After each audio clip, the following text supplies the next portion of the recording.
There's a silence you only find deep in the Rockies, miles from any highway. It's a silence so deep you can hear the whisper of your own blood in your ears, the rustle of a pica 100 yards away. For 10 years, this has been my office, my sanctuary. Out here, the dangers are honest. A sudden blizzard, a startled mother bear, a careless step on a loose rock. It's a world of clean, simple truths. Gravity works, winter comes, you respect the mountain, or it will bury you. I thought I understood all the dangers this place held. I was wrong. The day started perfectly. The aspens on the high slopes were a blaze of gold, a final, defiant fire before the snows came. The air was thin and sharp, tasting of pine and cold stone. I was on the last leg of a long patrol, checking the backcountry trails near the Wheeler Peak ridgeline. It had been a quiet shift. I was thinking about Lily, my daughter, thinking about the batch of chili I was going to make for dinner, how she'd complain about the onions but eat 2 bowls anyway. Since her mom left, it's just been the 2 of us. She's my whole world, my true north. The thought of her smile was pulling me back toward the trailhead, toward home. That's when I saw it. About 50 feet off the main trail, down a steep, scree-covered slope. A flash of color that didn't belong.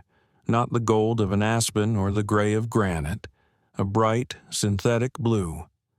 My heart rate quickened. People don't usually leave gear this far off the path unless they're in trouble. I keyed my radio. Dispatch, this is Ranger Callahan, Sector 4. I'm going off trail to investigate a possible abandoned campsite, Grid 7B. 10-4, Callahan, a voice crackled back. Advise when you're clear. I made my way down the treacherous slope, my boots sliding on the loose rock. The blue object was a small, high-end day pack snagged on the roots of a gnarled pine tree. It looked like it had tumbled from the trail above. The pack was empty except for a crushed water bottle and a trail map. There was no ID, but lying a few feet away, half buried in the dirt, was a digital camera. It was a nice one, a sturdy, weatherproof model. Its lens was cracked, but it looked mostly intact. This wasn't just lost property. A missing hiker report from 2 days ago flashed in my mind. A college kid from Boulder named Alex Hayes. Went for a day hike and never came back. We'd been searching the lower trails, but this was much higher, much more remote. This was probably his. This was now evidence. I carefully placed the camera in an evidence bag and logged the coordinates. The rest of the afternoon was a blur of official procedure. I met the county sheriff's SAR, search and rescue team at the trailhead. I gave my report. They started a grid search of the area where I'd found the pack. The sun was setting by the time I got back to my station, the camera heavy in my pack. My duty was to see if I could identify the owner, to see if the photos held any clues as to what happened to the kid. I sat down at my desk, the silence of the empty station pressing in on me. I took the camera from the bag. The casing was scratched and dented, but it powered on. The small screen flickered to life. The first few photos were exactly what I expected. Majestic shots of the snow-dusted peaks, a blurry photo of a marmot, a selfie of a smiling, wind-flushed young man in his early 20s. Alex Hayes. My heart sank. It was him. I kept clicking through the photos, my mind in professional mode, looking for clues. The photos documented his hike, the trailhead sign, the first set of switchbacks, a panoramic shot from the summit. He was alone. The timestamp on the last mountain photo was from 3 days ago, just after noon. There was only one photo left on the card. I clicked the button. The image that appeared made the breath catch in my throat. It was wrong. Utterly, impossibly wrong. It wasn't a mountain. It wasn't the sky. It was a dark, indoor shot, taken with a flash. The quality was sharp, clear. It was a room, a child's bedroom. My eyes struggled to make sense of what I was seeing. The unicorn-patterned wallpaper, the small bookshelf filled with worn paperbacks, the purple lamp on the nightstand that cast a soft glow. My blood turned to ice.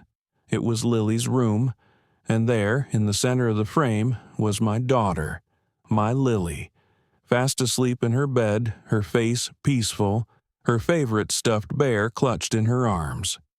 It was a photo of my daughter, sleeping safely in her bed, in my house, 20 miles away from where this camera was found, and it was the last picture taken before the camera's battery died. The timestamp was from 2:14 a.m. This morning, someone had been in my house. Someone had stood over my daughter's bed while she slept, and that someone was a missing hiker who was, in all likelihood, dead somewhere on the mountain. The silence of the Rockies was no longer a comfort.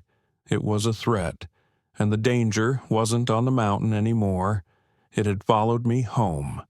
For a long moment, the world ceased to exist outside the 4-inch screen in my hand. The forest, the mountains, my own breathing, it all faded away, replaced by that impossible, horrific image. My daughter, my Lily, in her room. My mind scrambled, trying to build a bridge of logic to this image, and failing. It was a violation of physics, of reason itself. I zoomed in, my thumb shaking. The detail was cruel. I could see the frayed ear of the stuffed bear she'd had since she was a baby. I could see the faint constellation of freckles across her nose. It was real. My ranger training, my years of methodical procedure evaporated. I was just a father, gripped by a white-hot primal terror. My first instinct was a desperate, panicked need to know she was safe right now. I fumbled for my personal cell phone. The burner was still a day away in my future plans, my fingers feeling thick and clumsy. I dialed Mrs. Gable, the retired school teacher who lives down the road, my emergency contact for when I'm on a late patrol. She answered on the second ring, her voice warm and friendly. "Tom, everything all right?" "Mary, I'm so sorry to bother you," I said, my voice tight, trying to sound calm. "Can you do me a huge favor? Can you look in on Lily for me? Just pop your head in. I have a bad feeling." "Of course, dear. Is everything okay?" she asked, a note of concern in her voice. "I think so. Probably just my imagination. Can you call me right back?" The next 3 minutes were the longest of my life. I paced the floor of the small station, my heart trying to beat its way out of my chest. I stared at the photo on the camera, then at my own phone, willing it to ring.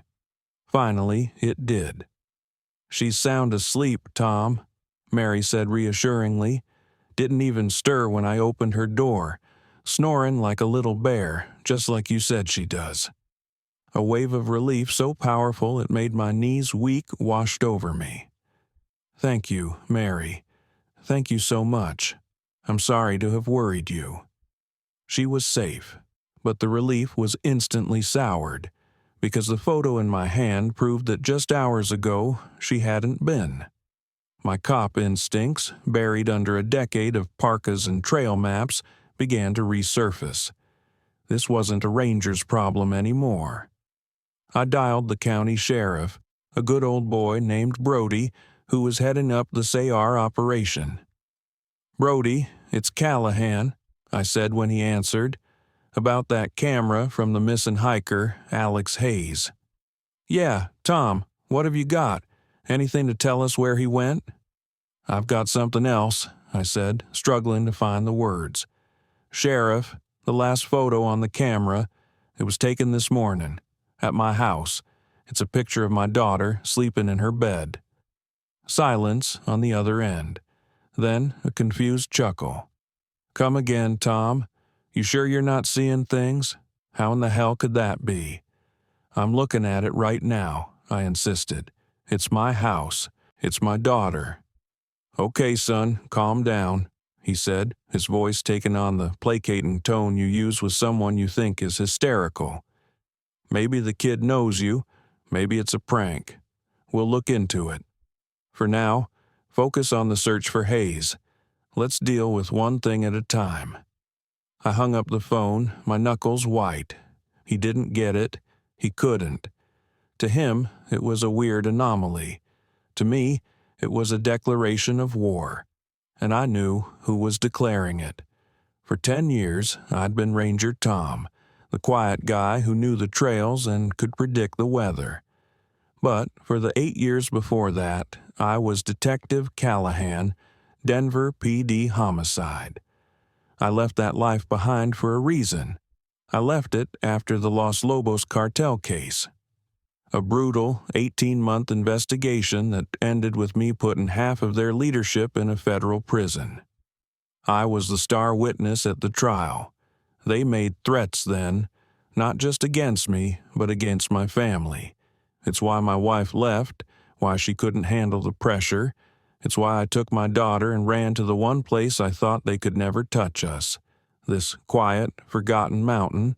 I had been a fool. They hadn't forgotten. They had just been patient. I pulled out the burner phone I kept for true emergencies. My hands were steady now, the fear replaced by a cold, familiar rage. I dialed the number of my old partner, Marcus, a man I hadn't spoken to in 3 years. "You're either dead or in trouble," Marcus said, his voice unchanged. "Which is it?" "Could be both," I said. "Marcus, it's Los Lobos. They're back." I quickly explained the situation, the missing hiker, the camera, the photo. I heard his sharp intake of breath on the other end of the line. "Tom, this is bad," he said, his voice low and serious. "The brothers Rojas, the 2 enforcers you put away, they were paroled 2 months ago. The feds lost track of them. The official line is they fled to Mexico. But the chatter on the street, the chatter says they're putting the old crew back together. They're tying up loose ends." I'm a loose end, I thought, and Lily is the leverage. As Marcus was talking, my eyes scanned the darkness outside my station window. The station is isolated, perched on a mountainside overlooking the valley, and as I stared into the blackness, I saw it. A tiny, faint glint of light from the opposite ridgeline, maybe a mile away. It was there for a second, then gone. It could have been an animal's eyes reflecting the moonlight. It could have been a piece of quartz, or it could have been the lens of a spotting scope. They weren't just threatening me. They weren't just planning something. They were here. They were watching me. Right now. "Marcus, I have to go," I said, my voice a strained whisper. I hung up the phone. I looked at the camera on my desk, the image of my sleeping daughter still on its screen. I looked out the window, at the vast, dark wilderness that I once thought was my shield, but which was now just a hunting ground. The mystery of the missing hiker didn't matter anymore. The only thing that mattered was the 20 miles of winding mountain road between me and my daughter, and the unknown number of men who might be waiting somewhere along it. I grabbed my keys and my sidearm. My sanctuary had become a cage, and the predators were closing in. There was no more time for thinking. The glint on the ridgeline was a starting pistol, and the race had begun. My sanctuary had become a sniper's perch, my isolation a tactical advantage for my enemy. Every instinct, both as a father and as a cop, screamed one thing: Lily. I moved with a speed I didn't know I still possessed. I kicked open the station's gun locker. My standard-issue park ranger sidearm felt like a pea shooter. I grabbed the heavy, matte black patrol rifle, a semi-automatic AR-15, and 3 extra magazines. I stuffed my go bag with emergency supplies. Med kit, water, high-energy food, flares. I was no longer a ranger preparing for a lost hiker. I was a soldier preparing for a war. The 20-mile drive down the winding mountain road was the most harrowing journey of my life.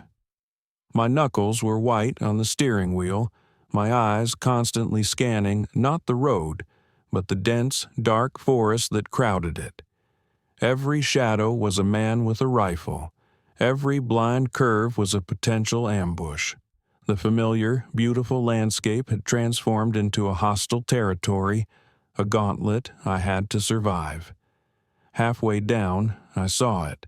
Tucked away at a small, disused trailhead for a trail that had been closed for years, was a blue Subaru Outback. It was parked neatly, almost politely. My blood went cold. I knew that car.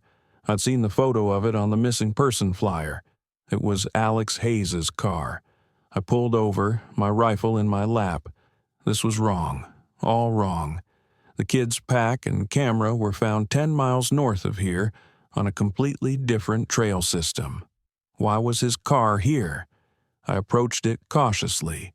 The doors were unlocked. The inside was clean. Too clean. There was no hiker's clutter, no empty water bottles, no discarded trail mix wrappers. It was like a rental car that had just been detailed. Wiped clean. It was a message. A cold, professional statement from the Los Lobos. We have the boy. We control the board. We are everywhere. The missing hiker wasn't a random piece of the puzzle. He was the opening move in their game, a pawn used to deliver the message on the camera. I got back in my truck and drove, my foot pressing the accelerator to the floor. The sterile, clean car was more terrifying than a bloody crime scene. It spoke of a silent, efficient evil. I didn't drive up to my house. I parked a quarter-mile down the road and cut through the woods, moving from tree to tree, my rifle held at the ready. The house was dark, quiet, just as it should be. From the edge of the tree line, I watched it for a full 10 minutes, looking for any sign of movement, any car that didn't belong. Nothing. I slipped in through the back door, my feet silent on the floorboards.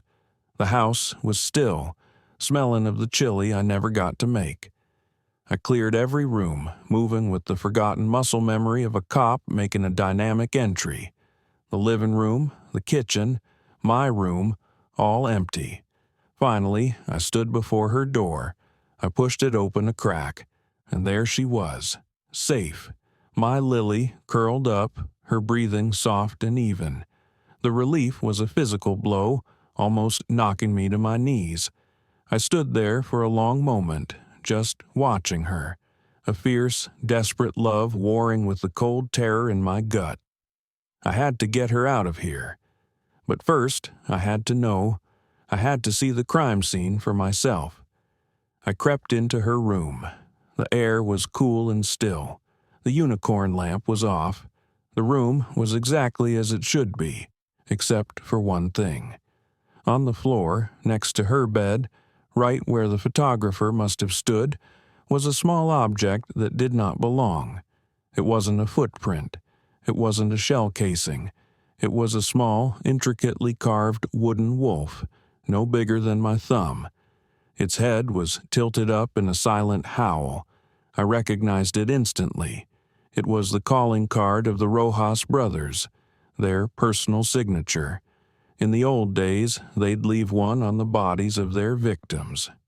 A message of dominance, a brand. They hadn't just been in my house. They had left a token, a promise.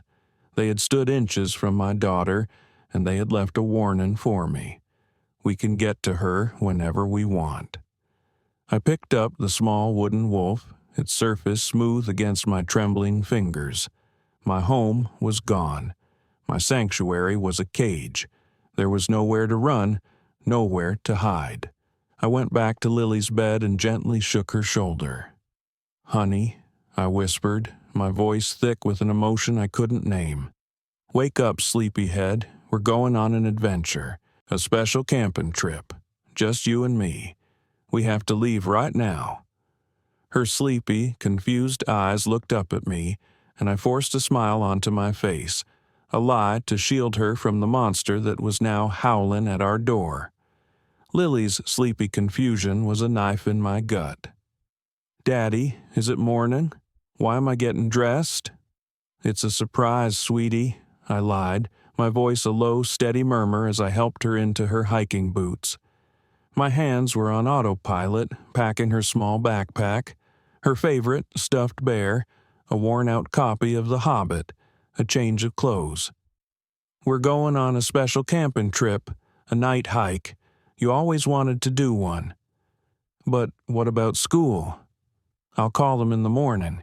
This is more important," I said, forcing a cheerful tone that felt like swallowing glass. Every second we spent in this house was a second they could be closing the net.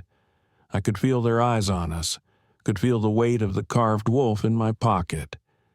We didn't leave through the door. I slid open the window in her bedroom, the one the photographer had likely used, and slipped out into the cold night air. I helped her through, whispering, "We have to be really quiet, Lily. It's part of the game. We're spies."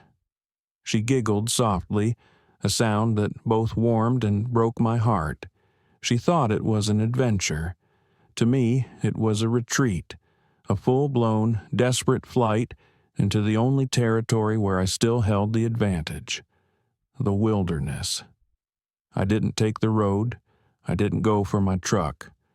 I hoisted Lily onto my shoulders, grabbed our 2 go bags and my rifle, and melted into the deep woods behind my house. For the next 2 hours, I was no longer a man. I was a ghost, moving through the darkness with the certainty born of a decade spent memorizing every trail, every creek, every game path in this forest. I followed the contours of the land, staying in the low ground, the shadows my only ally. Lily eventually fell asleep on my shoulders, her small breaths puffing against my neck. She was heavy, but her weight was a comfort, a reason. The only reason that mattered. As we moved, my detective's mind, dormant for so long, worked furiously, piecing together the timeline. The Rojas brothers are paroled. They want revenge. But they don't just come for me. They orchestrate this elaborate, cruel piece of theater. They grab a random kid, Alex Hayes. They force him to hike up a mountain, leaving the camera behind like a breadcrumb.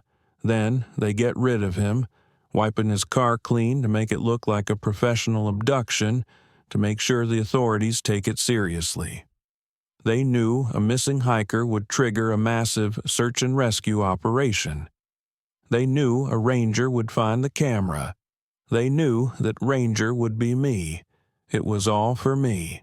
A psychological operation designed to do one thing: to let me know that their reach was infinite, that not even my daughter's bedroom was safe. It was a prelude to the real attack. We eventually emerged from the woods onto an old, disused fire road, miles from my house. This was the next part of the plan. A man with my past learns to have contingencies. In a dilapidated barn owned by an old rancher who owed me a favor, under a dusty tarp, was my insurance policy. An old, powerful dirt bike. It was unregistered, untraceable. I had siphoned gas from my truck before leaving.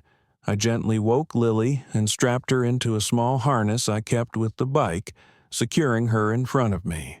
She was groggy, confused, but she trusted me. That trust was a weight heavier than any mountain. "Hold on tight, sweetie," I said, kicking the engine to life. Its roar was a sudden, violent intrusion in the silent night. We shot off down the fire road, leaving a plume of dust behind us. Our destination was Denver. My only ally in the world was my old partner, Marcus. I didn't know what he could do, but I knew I couldn't do this alone. I needed a new plan, a new identity, a way to disappear so completely that even the ghosts of Los Lobos couldn't find us. We drove through the night, stopping only for gas at a tiny 24-hour station in a town that was little more than a blinking yellow light on the highway. I left Lily asleep in the car, the doors locked, while I went inside to pay with cash. A small TV was mounted in the corner, tuned to a morning news program. The volume was low, but the images were sharp. They were talking about the missing hiker, Alex Hayes. They showed his smiling college photo. Then they cut to a press conference. It was Sheriff Brody standing at a podium, and standing just behind him, to his left, was a man in a dark suit, his face impassive. My blood turned to ice. My breath caught in my chest. I knew that face. I had stared at it across a courtroom for 6 weeks. It was Ricardo Vargas, the lead counsel for the Los Lobos cartel, the slick corporate lawyer who had orchestrated their entire defense, the man who had personally cross-examined me on the stand. The chyron at the bottom of the screen read, Ricardo Vargas, Department of Justice Liaison. They hadn't just gotten out of prison. They hadn't just put their crew back together. They had infiltrated the other side. The very system that was supposed to be hunting them was now working for them. I looked out the window at my sleeping daughter. And I understood. We weren't just running from a vengeful cartel anymore. We were running from everyone. There was no one to call. There was no one to trust. We were completely, utterly, and terrifyingly alone. The sight of Ricardo Vargas on that screen, wearing the legitimacy of the Department of Justice like a well-tailored suit, was a gut punch that knocked all the air out of my lungs. It wasn't a conspiracy. It was a hostile takeover. They hadn't just gotten out of prison to rebuild their empire. They had staged a coup, and the government was their new cartel. I threw the cash on the counter and ran back to the car, my mind a vortex of cold, terrifying clarity. The plan was garbage. Denver was a trap. Marcus, my old partner, was either a target himself or, worse, a compromised asset they would use to lure me in. Every instinct I had screamed that the official world was no longer safe. We couldn't run to the system for help. We had to run from it. I got back in the car, trying to keep my hands from shaking as I turned the key. Lily was still asleep, her face a perfect picture of innocence in a world that was anything but. "New plan, sweetie," I whispered to her sleeping form. We weren't going east to Denver. We were going west, deeper into the great anonymous basin of the country.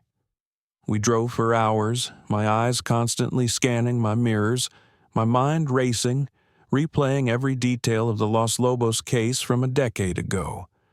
I was looking for a loose thread, a mistake they had made, a weakness I had overlooked. They seemed invincible then, and with the power of the federal government behind them now, they were gods. How do you fight a god? You don't. You find the man who built his throne. And then a memory surfaced, a splinter that had been buried in my mind for years. It was from the trial. We had an informant on the stand, a low-level bookkeeper we had flipped. He was terrified, sweating under the lights. The prosecutor was asking him about the cartel's finances, how they hid their money. They didn't use banks, not really, the informant had stammered. It was all in the cloud, in a fortress, a digital fortress. "Who built this fortress?" the prosecutor asked. "I don't know his name," the informant said. "No one did. They just called him Nyx, like the goddess of night. He was a ghost, a legend. He built their whole system, made it untouchable. At the time, we dismissed it. We had enough on the Rojas brothers to put them away on trafficking and murder charges. The complex digital finances were a dead end we didn't need to chase. But now it was the only lead I had. The entire Phoenix syndicate, The whole corrupt structure that Jacoby had been a part of in my last life was likely built on the same foundation. Vargas and the Rojas brothers wouldn't have abandoned a system that was perfect. To find a weakness in their empire, I had to find its architect. I had to find Nix. The mission had changed. We weren't just running anymore. We were hunting. Our destination was Salt Lake City. It was big enough to get lost in, anonymous, and the last place anyone would expect a rugged Colorado Ranger to go. It was a city of grids and order, a perfect place to hide from chaos. The journey was a blur of back roads and small towns. In a thrift store in a town whose name I didn't bother to learn, I bought us new clothes. Generic jeans, plain t-shirts, baseball caps. I took a pair of scissors to my own hair in a grimy gas station bathroom, shearing off the familiar Ranger cut, leaving a ragged, unrecognizable mess. I looked at myself in the cracked mirror. The man, looking back, was a stranger. Good. The hardest part was explaining it to Lily. I bought her a new stuffed animal, a floppy-eared dog, telling her old bear had to stay home and guard the house. I taught her our new names. I was David. She was Anna. I told her we were playing a new game called the Quiet Game, and the goal was to not talk to anyone about where we were from. She was a child. She adapted with a simple, heartbreaking trust that made my task feel both noble and monstrous. I was protecting her by destroying her childhood. We rolled into Salt Lake City late in the afternoon. The perfect grid of the streets, the clean, wide avenues, the imposing mountains that ringed the valley, it all felt like another planet. I found a cheap, no-name motel on the outskirts of the city that took cash and didn't ask for ID. The room was beige and smelled of stale cigarettes. It was perfect. After Lily fell asleep, exhausted from the journey, I sat on the edge of the lumpy bed. The only light came from the screen of a cheap, refurbished laptop I had bought for cash from a pawn shop downtown. I had a new burner phone. I had a new, anonymous life. I was David, a single father in a beige room, a ghost in a strange city. I opened an encrypted browser, the screen a stark white in the darkness.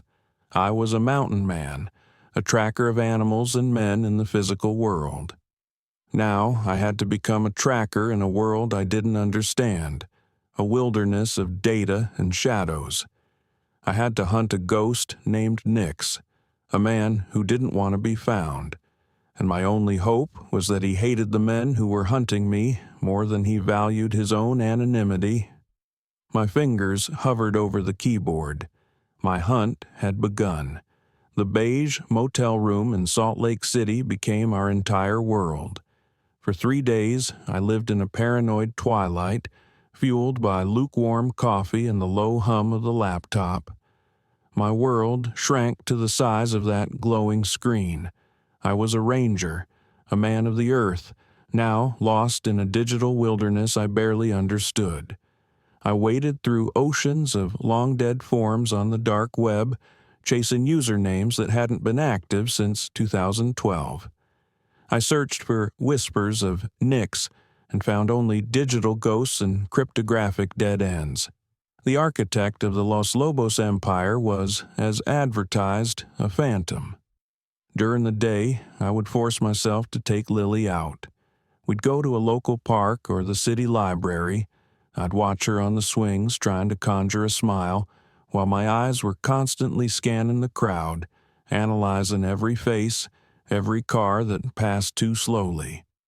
I was trying to build a wall of normalcy around her, a fortress of peanut butter sandwiches and story time, but it was a fragile defense against the world I knew was hunting us. "Daddy, when can we go back to the mountains?" she asked one afternoon, her voice small, and the simple question was like a physical blow.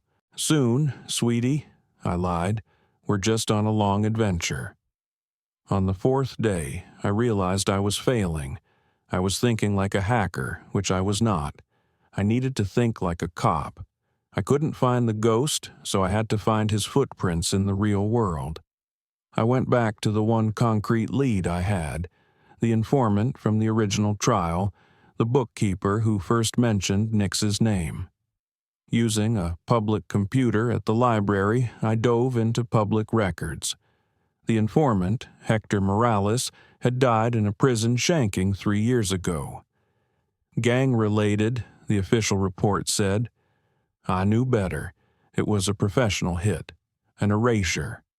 But Hector had a sister, Maria Morales, and she was still alive, living in Phoenix. As I was printing out the last of her details, a movement near the library entrance caught my eye. 2 men. They didn't belong. They weren't students or homeless people seeking shelter. They were hard-faced, with the watchful eyes of predators. They wore generic work clothes, but their posture was all wrong. It was military, or paramilitary. They weren't looking at books. They were looking at faces. My heart slammed against my ribs. They weren't feds. They were the cartel's foot soldiers, ground hunters. I sank back behind a bookshelf, my face shielded by a large book on horticulture. I didn't breathe. They swept the room with their eyes, their gaze passing right over me, and then they moved on, exiting the library. They hadn't seen me. It was a random sweep, but it was a terrifying confirmation. The national manhunt for the rogue cop was just the public face of the operation. The real hunt, the professional one, was happening quietly in the shadows, and they were closing in. Time had run out. That night, from a different motel across town, I used a new burner phone to call Maria Morales. She answered, her voice wary. "Who is this?" "My name is David," I said, using my new identity. "I knew your brother, Hector, a long time ago. I'm in trouble, Maria. The same people who got to him are now after me and my daughter." I heard a sharp intake of breath on the other end. "I don't know anything," she said quickly, her voice trembling with a decade of fear. "He's gone. That life is over. Please, leave me alone."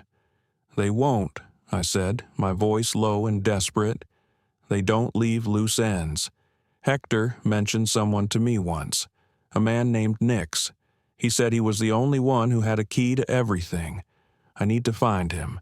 It's my only chance. It's the only way to make sure what happened to Hector doesn't happen to anyone else." I let the silence hang there. I was asking her to step back into the nightmare that had likely destroyed her family. "He told me someone might call one day," she finally whispered, her voice cracking. "He said he left me something, an insurance policy. He called it a key to the night." My heart pounded. This was it. "I can't meet you," she said, her voice firming with resolve. "I won't, but I'll help you. My brother deserves that much. There's a bus station in Cheyenne, Wyoming. It's halfway between us. There's a storage locker there, number 217. She gave me the 6-digit combination. There's a package inside. It's everything he left me. After you take it, you never contact me again. We never spoke. Do you understand?" "I understand," I said. "Thank you, Maria." I hung up the phone. Cheyenne, Wyoming, locker 217, a key to the night. The digital hunt was over. A physical chase was about to begin. I looked over at Lily, asleep on the motel bed, her face peaceful in the dim light. I had a destination. I had a glimmer of hope. But I also knew, with a chilling certainty, that the hunters were right behind us, and the road to Cheyenne was the most dangerous place in the world. The road to Cheyenne was a long, straight, hypnotic line drawn across a sea of sagebrush and empty sky. Wyoming was a different kind of wilderness, vast, open, and offering nowhere to hide. Every mile we covered in our rattling, anonymous station wagon felt like a mile deeper into enemy territory. Before we even left Salt Lake, I'd stolen a pair of dusty license plates from a junker in an industrial park, my hands moving with a criminal efficiency that disgusted me. The man I used to be was a fading photograph. The man I was now was whatever it took to keep my daughter safe. We drove east, sticking to the two-lane state highways, a ghost floating through the forgotten towns of the heartland. The conversation in the car was strained. The adventure was wearing thin for Lily. The novelty had been replaced by a child's deep, intuitive sense that something was wrong. "Daddy," she asked from the back seat, her voice small, "are we in trouble?" I met her eyes in the rearview mirror. I was done with lies, not the whole truth, but a piece of it she could hold on to. "Yes, sweetie," I said, my voice steady. "A long time ago, I helped put some very bad men in jail. Now they're out, and they're angry at me. So we have to be very, very careful for a little while. My whole job right now is to keep you safe. Can you be brave for me?" She nodded, clutching the new stuffed dog to her chest. "I can be brave," she whispered. I had given her a burden no child should have to carry, but I had also given her the truth. It was the best I could do. The close call came at a desolate truck stop just over the Wyoming border. We were the only ones there, aside from the tired-looking woman behind the counter. I was paying cash for gas and 2 bottles of water when the bell over the door chimed. A Wyoming Highway Patrol officer walked in. My heart seized. He was young, his uniform crisp, his face set in a professional, neutral expression. He nodded at me. "Afternoon." "Officer." I nodded back, my voice calm, my insides a tangled knot of ice and fire. I turned away, focusing on the candy bars, trying to make myself invisible. He wasn't looking for me. My face was on the national news, but in a place this remote, the odds were low. He was just a cop on his break. But as he stood at the counter waiting for his coffee, his radio crackled to life. A voice, tinny and distant, read out a bolo, "Be on the lookout." "All units, be advised," the radio crackled. "Update to the Amber Alert out of Boulder County, Colorado. Search for missing hiker. Alex Hayes is now considered a possible non-custodial parental abduction. Authorities are seeking a person of interest for questioning. Samuel Callahan, former park ranger, believed to be traveling with his minor daughter, Lily Callahan. Subject is considered armed and potentially unstable." I felt the blood drain from my face. It was brilliant. It was diabolical. Vargas and Jacoby had buried the rogue cop narrative and replaced it with something far more potent. I wasn't an assailant anymore. I was a potential kidnapper, my own daughter's kidnapper. They had turned every cop in the country into a hunter, and they had given them a righteous reason to do it. The trooper barely seemed to notice the call. He took his coffee, gave another nod, and walked out. He got in his car and drove away, heading west. He hadn't recognized me, but it was only a matter of time. The net was no longer just tightening, it was electrified. We made it to Cheyenne as dusk was settling, the sky a bruised purple. The city felt tense, a way station for transients and secrets. I found the bus station, a grim, fluorescent-lit building smelling of diesel fumes and desperation. I parked across the street, my eyes scanning the crowds. "Okay, Lilybug," I said, turning to her in the back seat. "New part of the game. I need you to lie down on the floor and cover yourself with this blanket. Don't make a sound, don't peek out, until I come back and give you our secret knock, okay? I'll be as fast as I can." She nodded, her eyes wide but trusting. Leaving her alone, even for 5 minutes, was the hardest thing I'd ever done. I walked into the bus station, my baseball cap pulled low, my hands in my pockets. It was a river of anonymous faces, people going everywhere and nowhere. It was the perfect place to hide, and the perfect place to be ambushed. I felt a dozen pairs of eyes on me, though I knew it was just my paranoia. I found the bank of storage lockers. Number 217 was on the bottom row. I knelt, my body shielding the keypad from view. My fingers were slick with sweat as I punched in the 6-digit code Maria had given me.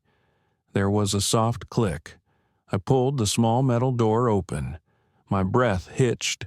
Inside was a small, heavy package wrapped in brown paper and twine.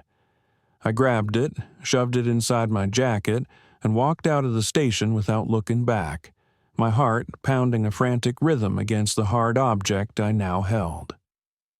Back in the car, with the doors locked and Lily still hidden under the blanket, I tore the package open.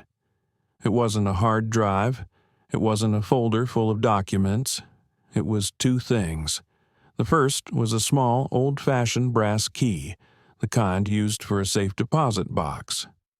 The second was a single piece of paper, folded many times. I opened it. It was a hand-drawn map, a detailed layout of a cemetery. It was old, the ink faded. A single plot on the map was circled in red. Below the circle was a name and a date. The name wasn't Nick's. It was Helios, and the date was from 1998. I stared at the map, at the key. This wasn't the answer. This was a new set of directions. The key to the night, Maria had called it. Her brother, the dead informant, hadn't left behind a simple piece of data. He had left behind a scavenger hunt, a trail for a ghost leading to a graveyard, and I had a horrible feeling that to find Nick's, I was going to have to dig up a grave. The map was old, the paper brittle. The key was heavy and ornate. They were tools for a world that no longer existed. A message from a dead man.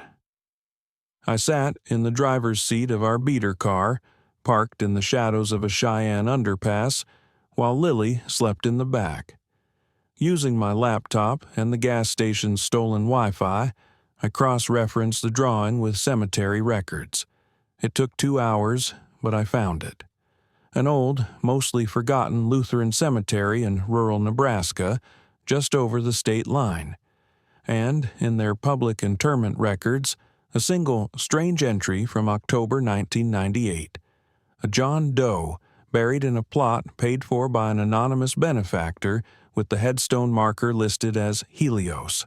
Sun and night. Nick's and Helios. It was a breadcrumb trail left by a ghost, a trail designed to be followed by someone who could think, not just hunt.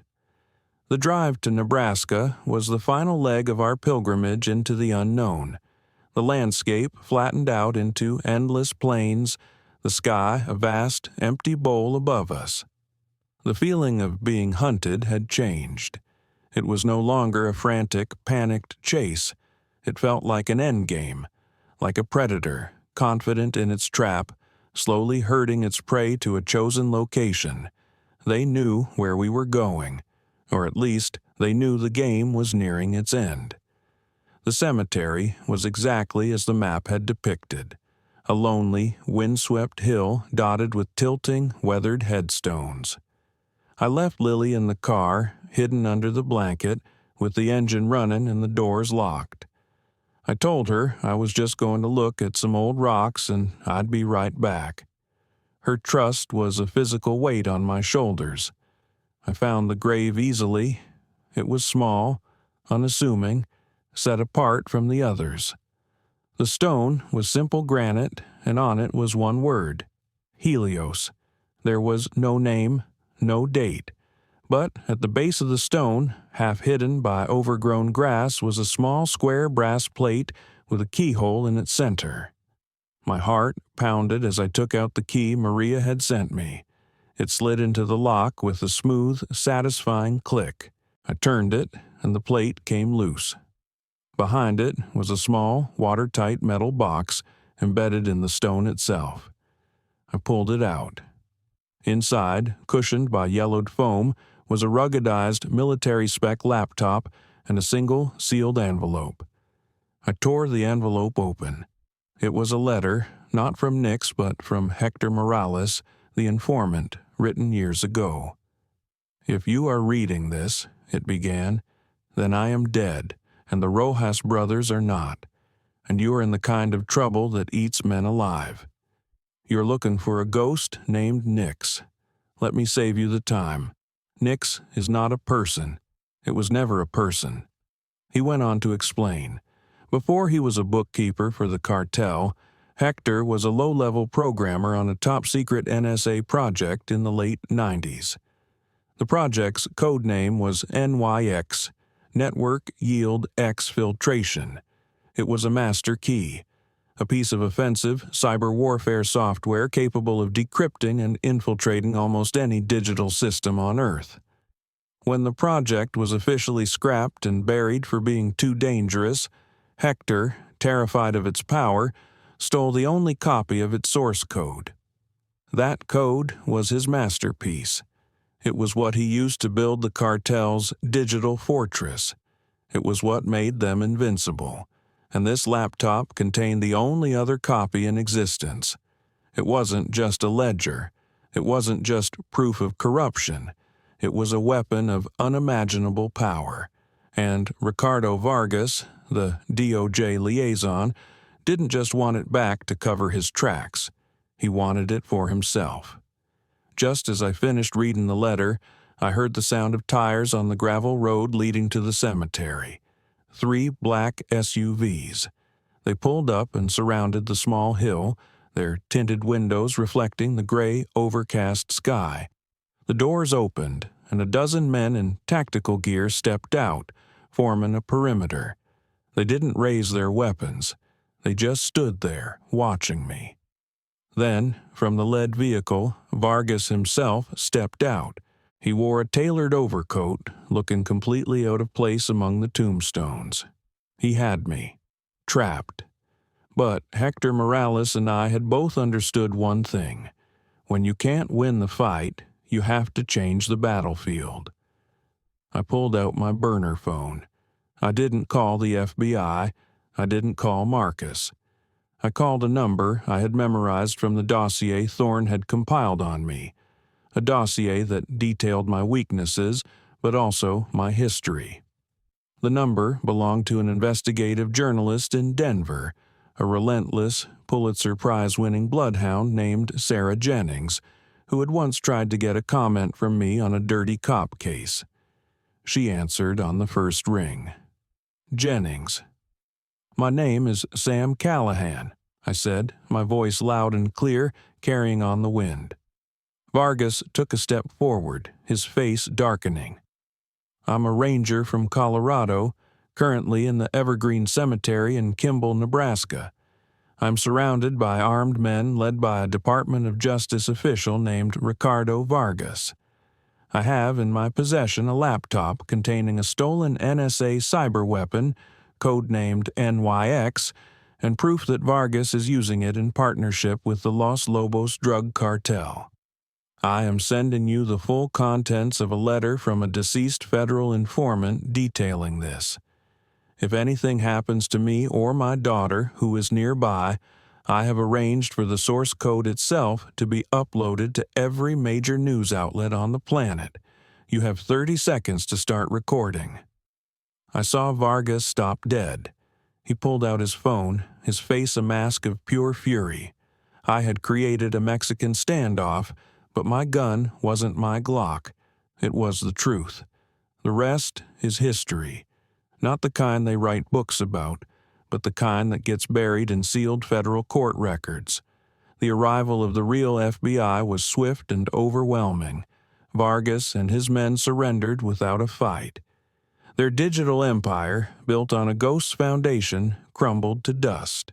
In exchange for the NYX laptop and my testimony, I was given the one thing I wanted: an erasure, a new life. A year later, the sun is warm on my face. The air smells of salt and freedom. From the porch of a small white house, I watch a little girl with a familiar smile chasing the waves on a beach, whose name I've already learned to call home. She doesn't remember the fear, the running. She just remembers a long, strange adventure with her father. I am no longer Ranger Tom Callahan. That man died in a cemetery in Nebraska. But for the first time in a very long time, I am at peace. I am just a father, and my daughter is safe. In the end, that's the only truth that ever really mattered.